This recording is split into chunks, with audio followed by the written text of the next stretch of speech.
Well, I'm Michael Luxford, and I've lived for 42 years in Camphill communities. I'm a community co-worker, and mainly been living and supporting those communities, young people and adults with learning disabilities, mental health needs, and that's the way in which we form communities together with people who need that kind of support. So I've had that experience for that length of time. I'm involved with also trying to understand or consider really what are the values which enable one to live and work in that way in these communities.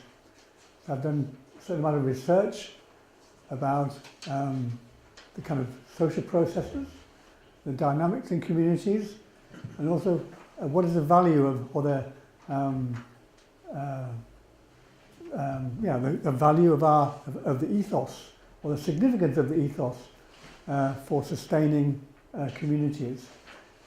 And I thought from this morning, just to add a little bit into what I wanted to present this afternoon, is that some of the analogy from nature about the natural processes and how they reflect and inform us about how human community processes work. So I want to say something about that.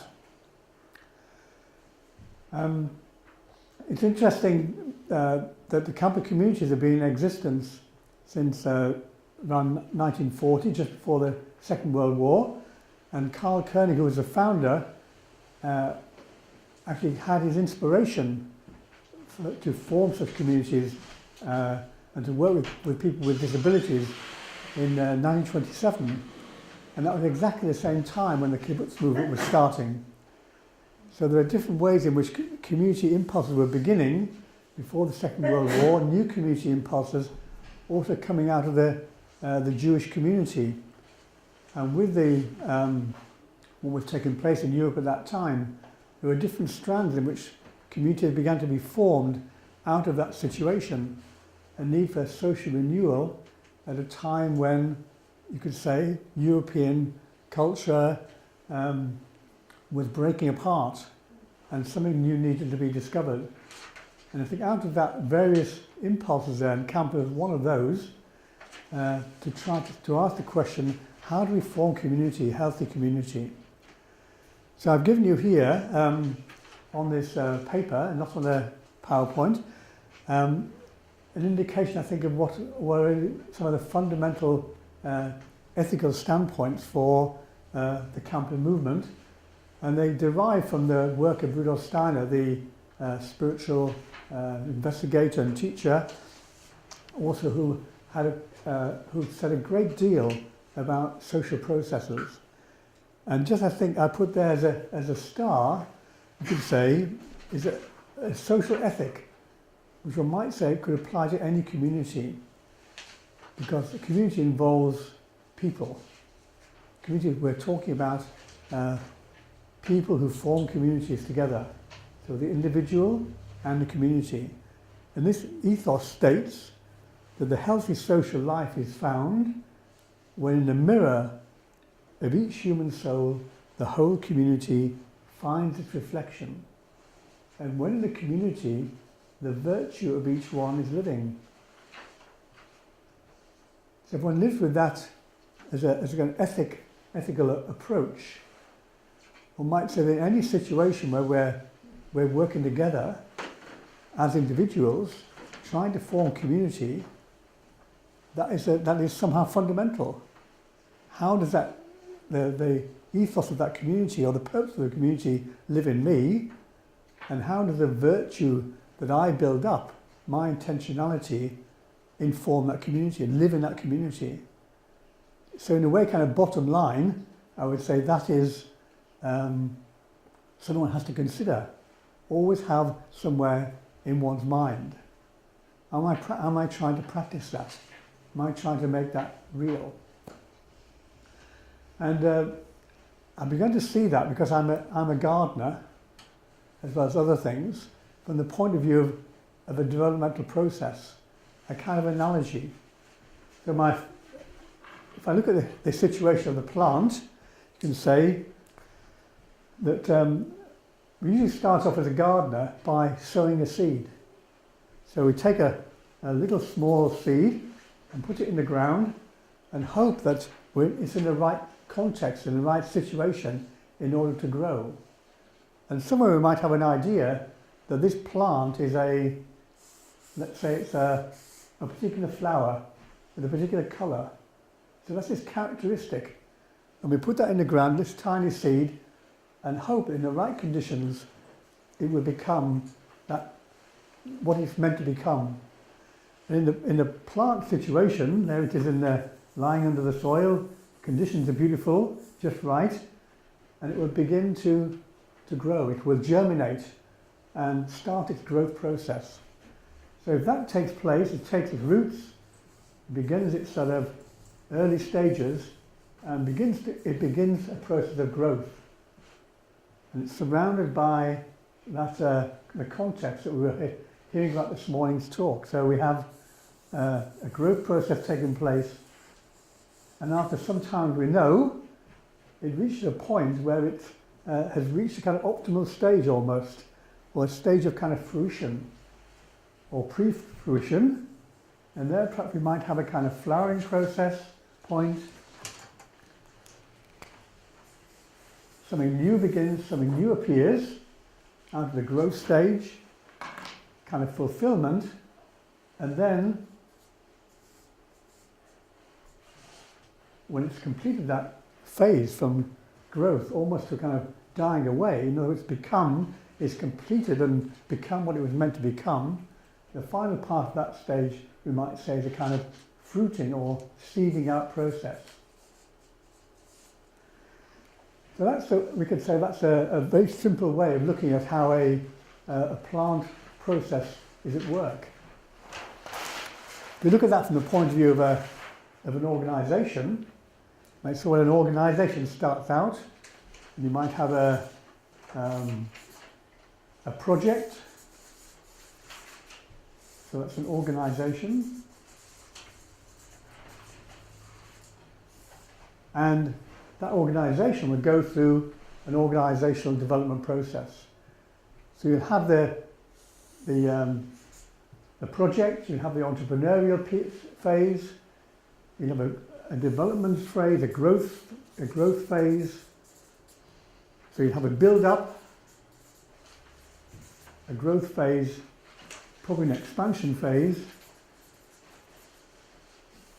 and then there'll probably become a question in your organisation about where do you go from there.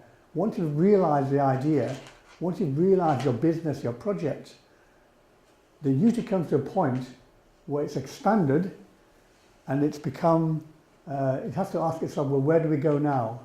We've achieved the immediate goal, what's the next step? And at that point, very often organisations reach some kind of situation where they question themselves about where do we go from there. They might become something different. Other people become involved because it will have gone from a simple stage to something which is more complex. And eventually that complexity will have to be resolved. Where do we go? And probably the pioneer phase, how that started off, has also changed. There's many more people involved in that organisation. And so you reach with questions also about where is that going?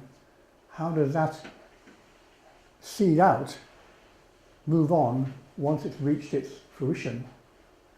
So just try to see the analogy between, in a very simple way, between a natural process and an organisational process.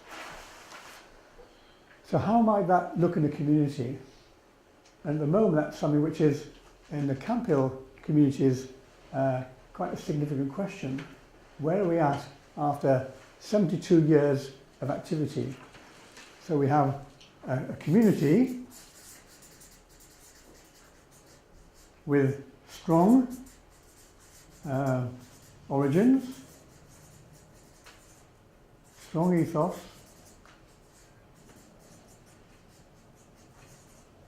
which is now 70 plus years old. So what is the situation? You start off with people coming out of a crisis situation, a cultural crisis, an idea of social renewal. So perhaps that's their seed. You start off at the beginning, you have a project, social renewal, forming community, and strong leadership.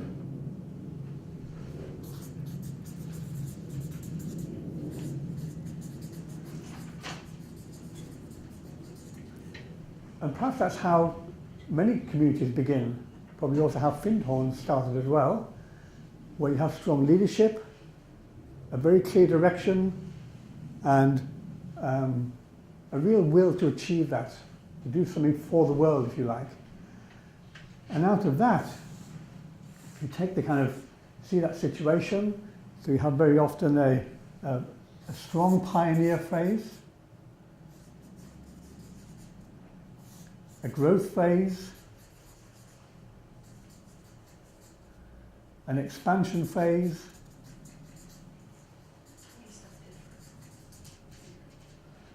and you can certainly see that in the Camphill movement, starting from actually a little house in Inch, about an hour away from here is an old house. I visited it yesterday, where this group of refugees came in 1939. So from that little Aberdeenshire house, or Morayshire house, has become now 100 communities in the world. So this process of expansion and complexity has arrived. And now if I'm a member of that community, I'm part of a worldwide community which has become very, very complex. And I can live in my community quite differently in my feeling for how that is to be a member of a community, as if I'm in a state of hyper complexity compared to a rather sort of straightforward life, how that was in 1970. So in 40 odd years, one's moved into this state of complexity.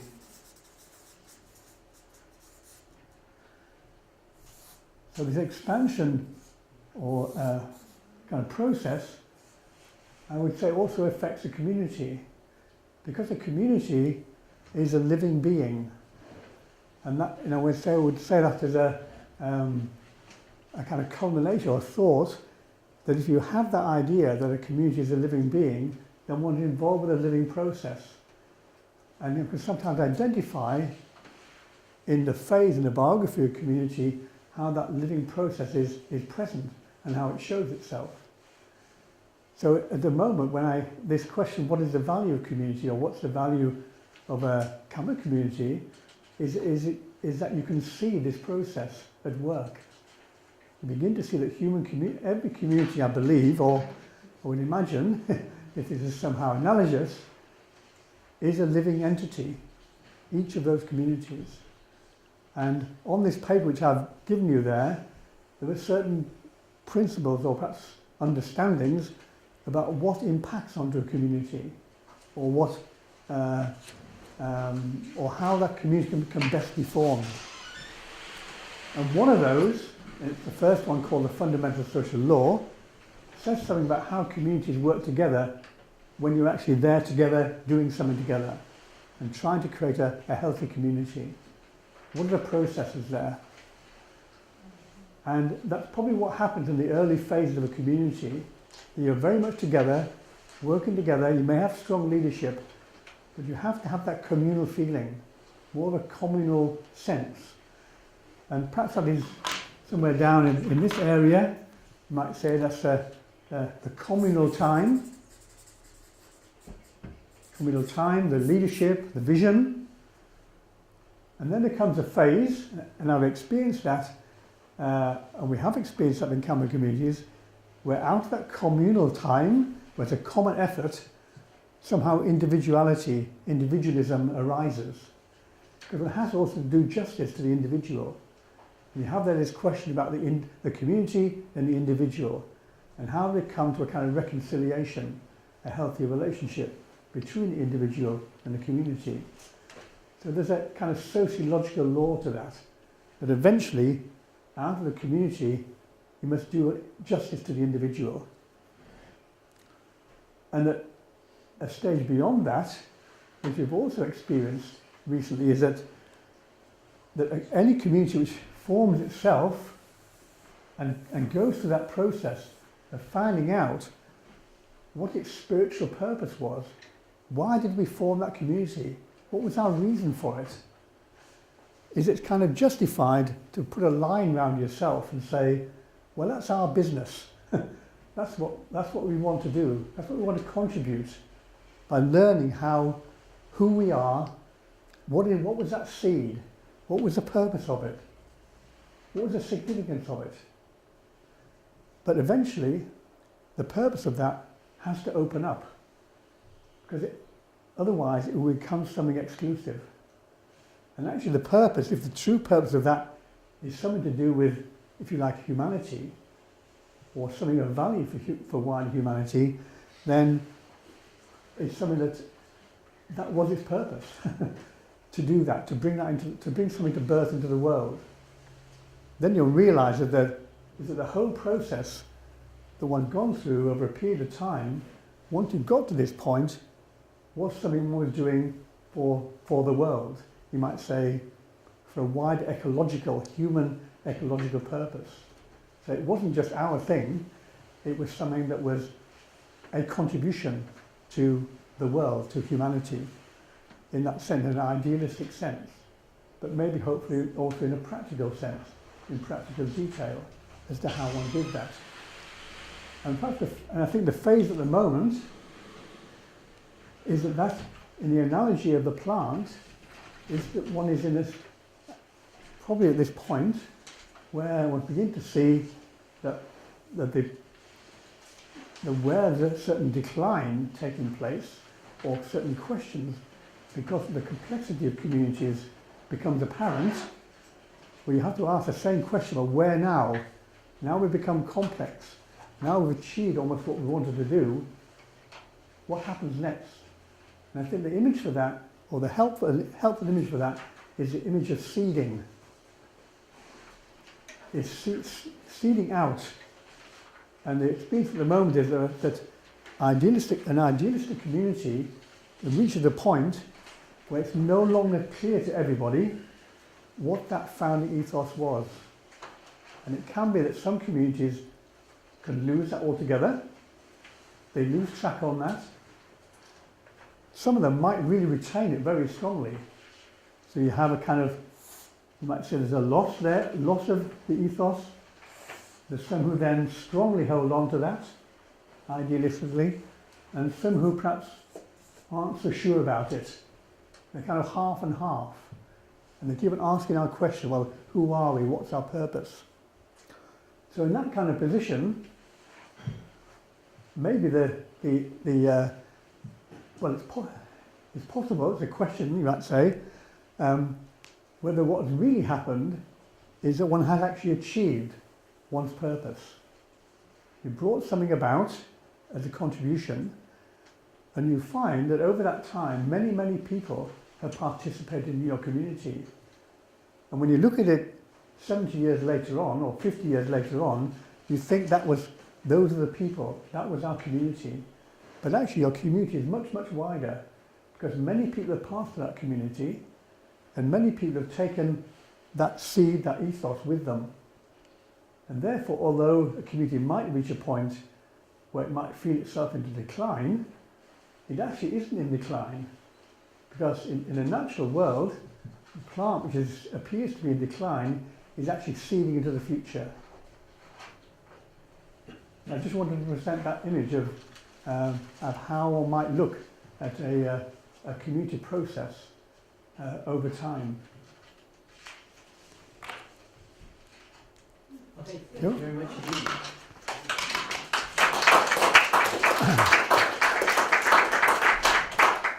We've got time for maybe a couple of quick questions, if there are any. Will there be time for discussion after the third? Well, there isn't really sufficient time for an extended, lengthy discussion here, which certainly would say that you can't stay here and continue to step and influence. I do have a question. Well, fire away. No, I asked before. Thank you for this insight into the Camphill movement and how thoughts are evolving around its purpose and where it is today. One of the powerful reaches of Camphill that I've seen is the ability to seed other communities, that the Steiner movement in the US and internationally has created capital funds, going back to our topic of economics, has created capital funds to seed new Camphill communities, including one for elders Yeah. that I recently visited, Camphill Ghent in New York. And also in California, at least, RSF Capital is an investment fund that has pooled people's monies to create Waldorf schools.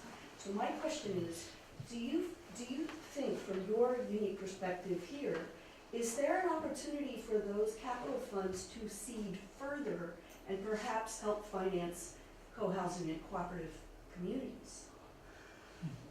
Because our funding stream Well, is, helping to finance Yeah, these yeah. partnerships. Yeah, not- well, yes. if one could do that, I think for the co-workers' point of view, that would be the direction we might want to go in, because that tied up with the fact that we've our way of working has been non-salaried. Yes, yes. So in that way, of course, our communities have been built up. Built up anyway, co-housing or Yes. housing and buildings, etc. All of our sort of properties, etc., have come out of that methodology, and that methodology comes out of Steiner's indication. Although it was originally people who began with that approach, partly to say it was because they had no money. Right. But then they realised that actually, in order to do that work, to be a community, there needed to be a separation between work and remuneration. And by doing that, so that you only work, or the financial aspect in one's personal expenses, are one's direct costs. And the housing costs and all of that, the cost of the community, they're community costs. The community deals with all of that, creates the housing, accommodation, etc., and the individual needs are being met. But So- there are pools of Yeah, capital that have, yeah. ethical capital that yeah. people have put together to help seed new communities that are independent of that one community itself. And I'm curious about where those, in other words, you've created not just complexity but diversity Yeah, of yeah. Steiner-inspired,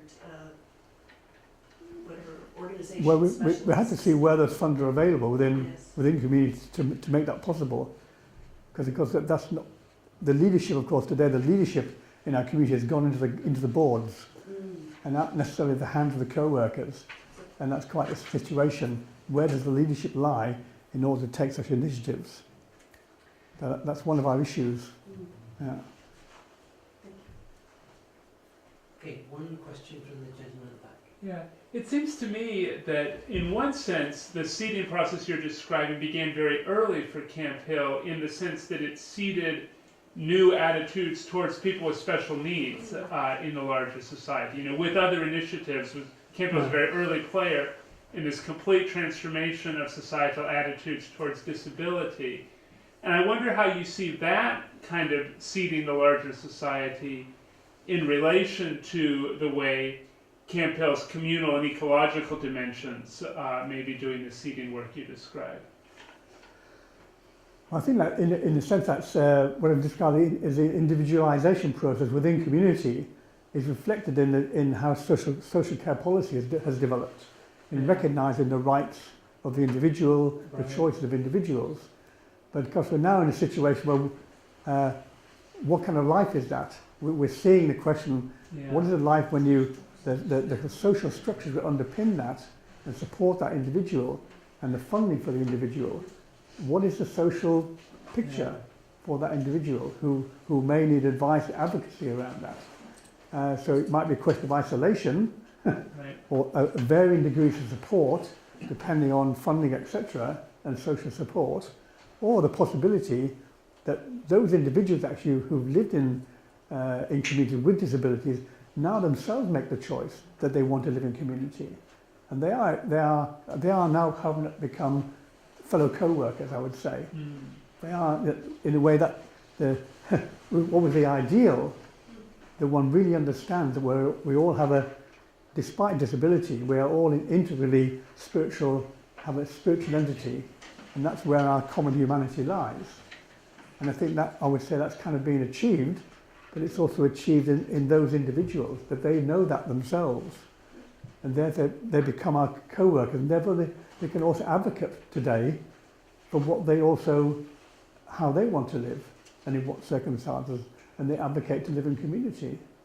So I think they are made a step themselves in this whole endeavour. Okay, Michael, thank you very much indeed for your time. Yeah.